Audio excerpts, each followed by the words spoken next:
Hello everyone, good morning. আজকে হচ্ছে বৃহস্পতিবারে সকালবেলায় বিছানার চাদর পরিষ্কার করে নিয়ে ব্রাশ ট্রাশ করে নিয়ে গরম গরম জল আর এক টুকরো করে কাঁচা হলুদ আর তার সঙ্গে মধু। কেন গলার ভয়েসটা পুরো চেঞ্জ হয়ে যাচ্ছে, মানে বুঝতেই পারছো কতটা ঠান্ডা গরমে ওয়েদারে চেঞ্জ হচ্ছে আমাদের।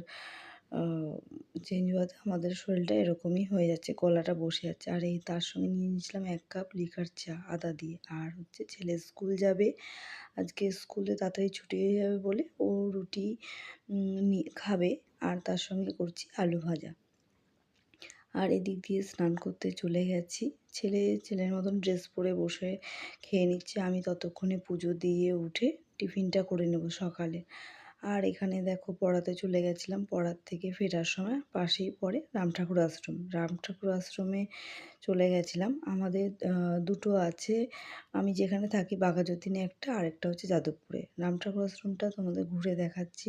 ঘুরিয়ে দেখি এখানে ঠাকুরকে বসানো হয়, মানে আমাদের গুরুদেবকে বসানো হয়েছে।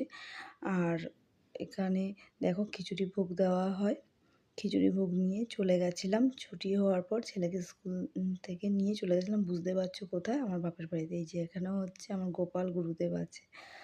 আর এখানে বসে একটুখানি ঠাকুরের কাছে প্রার্থনা করছিলাম। আর এখানে দেখো সকাল মানে আসার পর কী কী রান্না হয়েছে চিকেন, স্যালাড, তার সঙ্গে পাতিলেবু, গিমার শাক, আর লাস্টে হচ্ছে টক দই। আর এই যে কুলের আচার ছিল।